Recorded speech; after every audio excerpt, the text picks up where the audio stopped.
Und der Stream ist an. Und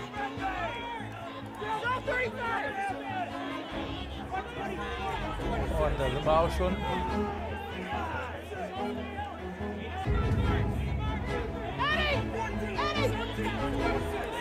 Das ist immer das Schöne, wenn man hier alles selber machen kann. Und da bin ich auch schon wieder. Hallo, hallo, liebe YouTube-Community, jawohl, ja, und Insta und so. Jetzt geht es also gleich los. Der Markt reagiert wie eingeschlafene Füße, ihr auch, wenn ich mir die Kommentare anschaue. Alles also nicht so wahnsinnig prickelnd. So, und los geht's in wenigen Minuten. Wir sehen schon das Bild, wenn er dann gleich reinkommt. Und dann wird er erstmal sagen, ja, liebe Amerikaner, wir sind da für euch, wir hören euch. Ne? Und Trullala und hin und her. Inflation habe jetzt Fortschritte gemacht, aber sei immer noch zu hoch. Was soll er auch sonst sagen? Jetzt, glaube ich, wird man sehr stark darauf hören, was er jetzt sagt zur Dauer des Zinsniveaus. Also wie lange wird man da oben bleiben? Und mit der großen Frage, ob das den Markt überhaupt interessiert. Ich meine, der Dow ist immer noch minus 314 und war es vorher auch. Jetzt kommt er rein. Ich mache mal auf Lautsprecher, damit ihr alle mithören könnt und werde dann gelegentlich mit übersetzen. And here we go. And welcome. My colleagues and I understand the hardship that high inflation is causing. And we are strongly liebes Volk, wir sind für euch da. Back down to our 2% goal. Over the past year, we've taken forceful actions to tighten the stance of monetary policy. We've covered a lot of ground, and the full effects of our rapid tightening so far are yet to be felt. Der volle Effekt der Zinsanhebung wird erst in Zukunft auf uns zukommen, aber es gibt noch mehr Arbeit zu erledigen. Responsibility of the Federal Reserve and serves as the bedrock of our economy. Without price stability, the economy does not work for anyone. Okay. In particular, without price stability, we will not achieve a sustained period of labor market conditions that benefit all. Today, the FOMC raised our policy interest rate by 25 basis points.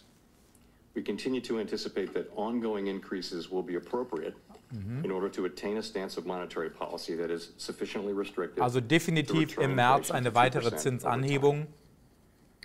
In addition, we are continuing the process of significantly reducing the size of our balance sheet. Eine weitere signifikante Reduktion der Bilanz. Will likely require maintaining a restrictive stance for some time. I will have more to say about today's monetary policy actions after briefly reviewing economic developments. The U.S. economy slowed significantly last year, with real GDP rising at a below-trend pace of 1%. Recent indicators point to modest growth of spending and production this quarter.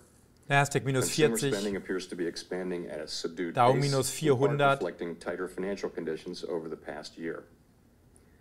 Activity in the housing sector continues to weaken, largely reflecting higher mortgage rates. All right. Higher interest rates and slower output growth also appear to be weighing on business fixed investment.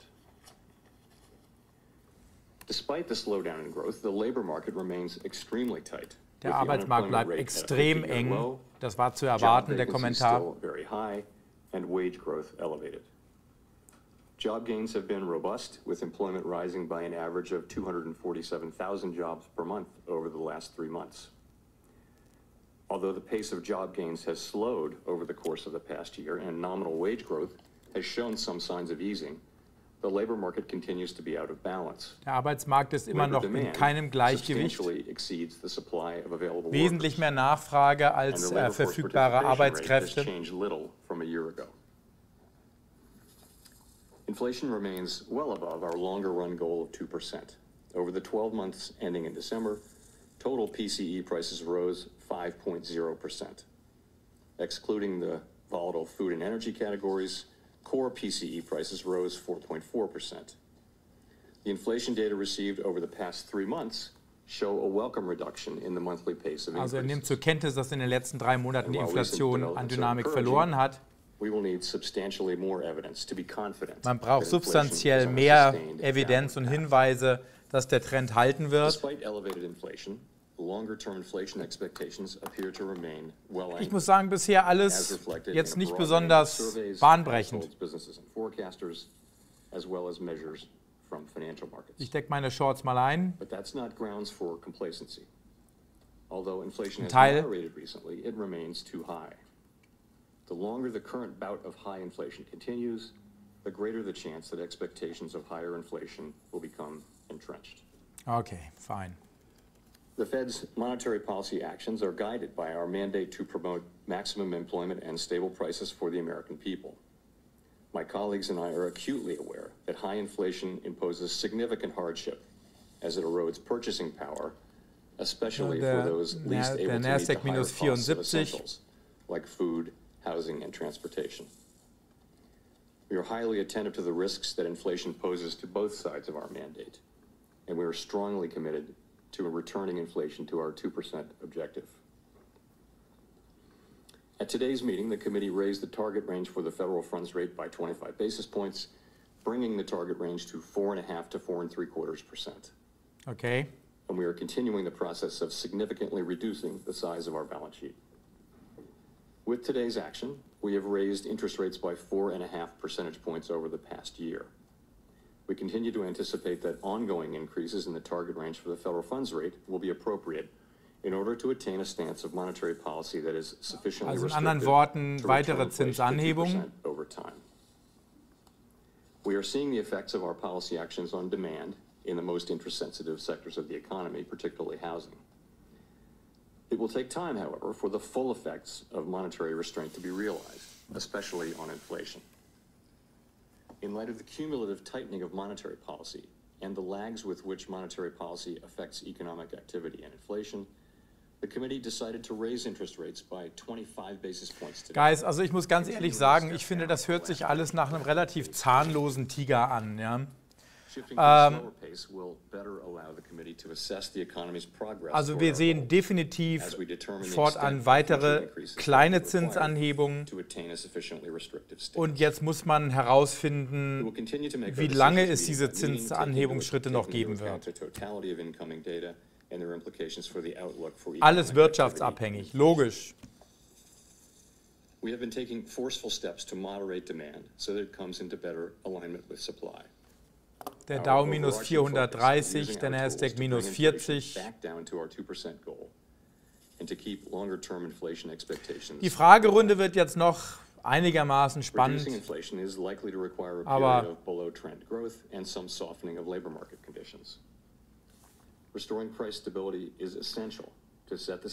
jetzt kommt das übliche Blabla. Nichts über den Financial Conditions Index, das finde ich ganz spannend.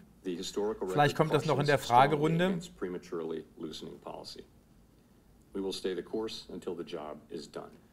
Ja, wo ich das ist, also wenn es das war, Guys, dann drehen wir nach oben. Everything we do is in service to our public mission. We at the Fed will do everything we can to achieve our maximum employment and price stability goals. Ja. Thank you. So, jetzt kommt die Fragerunde, ist meistens auch sehr spannend.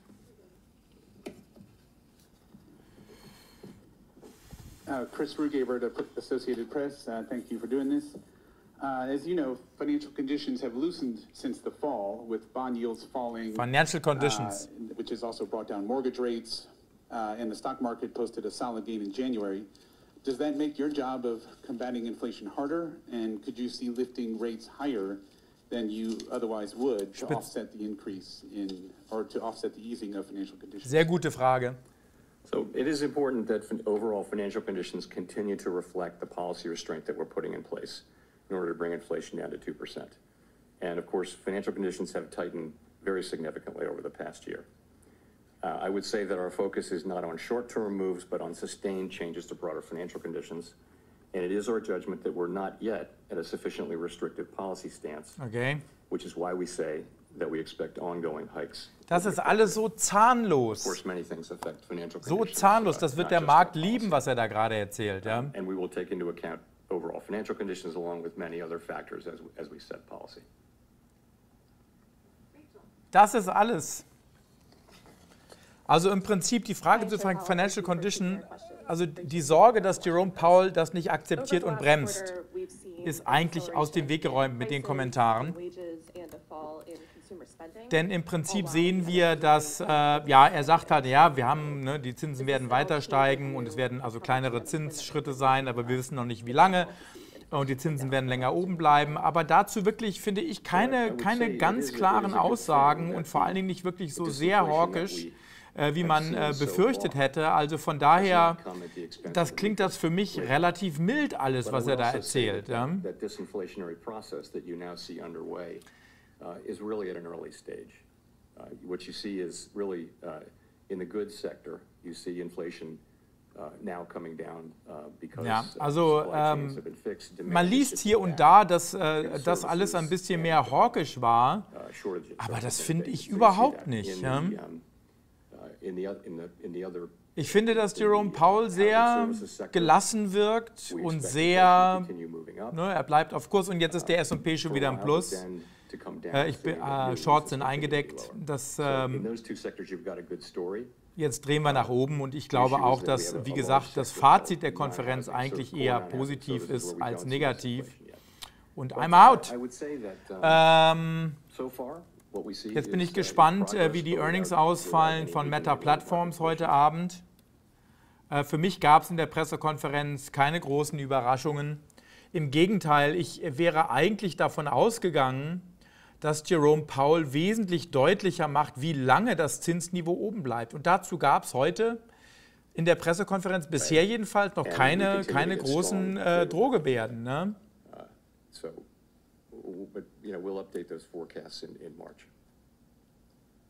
So. Schauen wir nochmal an. Chair Powell, you and some of your colleagues have emphasized the possibility that job openings could come down and that would let some of the air out of the labor market. Gute Frage. Job losses. We saw the opposite in the December JOLTS this morning. Job openings actually rising. That also has coincided with slowdown in wage inflation. Do you believe that openings are an important indicator to be studying to understand where the labor market is and where wage inflation might be heading? So you're right about the data, of course. We did see. Ja, jetzt sind wir im Dow nur noch minus 149. Alle Shorts sind bei mir schon eingedeckt. Der Markt war schwach. Das wäre ein Trade wert gewesen. Und jetzt gehe ich da raus aus dem Ding quasi unverändert bis leicht im Plus. Das hat es also nicht gebracht. Mich würde es wirklich wundern, jetzt ist der Nasdaq schon plus 90, ne? Wir ballern hoch, genauso wie zu erwarten war, denn ich meine, Jerome Powell hat so viele Möglichkeiten gehabt, jetzt draufzuhauen und er hat es nicht getan. Ja? Okay, also vielleicht im März noch eine kleine Zinsanhebung, ne? Und dann schauen wir mal, wie die Inflation weiterläuft, vielleicht kriegen wir dann noch mal eine kleine Zinsanhebung. Aber das war zu erwarten. Ich glaube, die Brennpunkte, die heute nicht gekommen sind, ist einmal ein wirklich starkes darauf eingehen und darauf pochen, dass die Zinsen lange Zeit oben bleiben werden. Das blieb heute im Wesentlichen aus.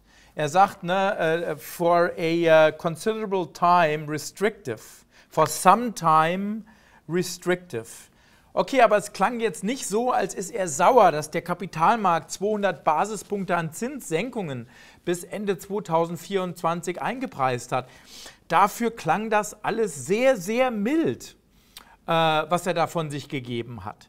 Und also ich finde, dass er hier erstaunlich mild war. Und wie gesagt, der Nasdaq ist jetzt 80 Punkte hoch, der Dow Jones nur noch minus 124. Und jetzt sind wir im Plus im S&P 12 Punkte, im Nasdaq 94 Punkte. Ich würde mal vermuten, der Kapitalmarkt zieht ein ähnliches Fazit wie ich. Das war mal eine Notenbank, die so rausging. Miau, miau, miau. So. Kevin, did you understand that? Miau. Oh yeah, okay. Siehst du, ist ganz klar, brauchen wir gar nicht erklären. Also von daher, so. Was machen die Renditen der 10-jährigen Anleihen? Quasi unverändert, minus 0,1% und der US-Dollar minus 0,1%. Ja, das war's dann mal. Ich würde mal sagen, so einer der langweiligsten Konferenzen, Gott sei Dank. Und nochmal, keine Überraschung. Keine Überraschung und er hat nicht draufgekommen, er hätte die Gelegenheit gehabt. Die erste Frage war über den US Financial Condition Index. Und die Sorge war groß, dass dieser Index, der jetzt auf dem lockersten Niveau ist seit Februar 2021, dass das Jerome Powell nicht schmecken wird, wie beim letzten Sitzungsprotokoll, und dass er die Gelegenheit nutzt, hier drauf zu hauen nach dem Motto, wir wollen das nicht sehen. Die Frage war, wäre es denkbar, dass die Zinsen auch deshalb weiter angehoben werden, um den Financial Conditions Index einzufangen? Und die Antwort war eine Standardantwort. Es war kein Ja, wir werden das tun. Es war noch nicht mal ein Hinweis, dass ihn das stört. Und deshalb ist der S&P jetzt auch schon wieder 20 Punkte im Plus und der Nasdaq 130 Punkte auf der Gewinnerseite. Also schöner Dreh nach oben im Markt. Mich wundert es nicht, ehrlich gesagt, nach der Pressekonferenz. Jetzt mache ich Schluss. Ich wünsche euch eine gute Nacht, guten Abend, bis dann. Und erstmal Tschüss zu euch. Und dann Tschüss zu euch. So, ist schön, wenn man beide Seiten bedienen muss. Also 137 Punkte der Nasdaq im Plus. Ne? Jetzt ballern wir schön hoch. Also ich wünsche euch einen schönen Nachmittag, schönen Abend, bis dann und ciao. Und jetzt der obligatorische und BaFin-sichere Risikohinweis von Mr. Markus Koch.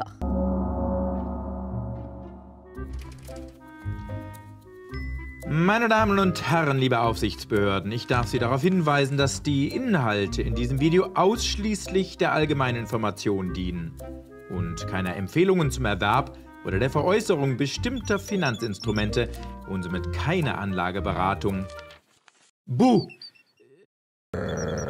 darstellen. Insbesondere können Wall Street Correspondent und der Vortragende, das ist dieser Mann hier, nicht einschätzen, inwiefern die im Video gemachten Empfehlungen ihren Anlagezielen, ihrer Risikobereitschaft und Verlusttragfähigkeit entsprechen. Wer also auf Basis von Informationen in diesem Video etwaige Anlageentscheidungen trifft, trifft diese ausschließlich auf eigene Verantwortung und eigene Gefahr.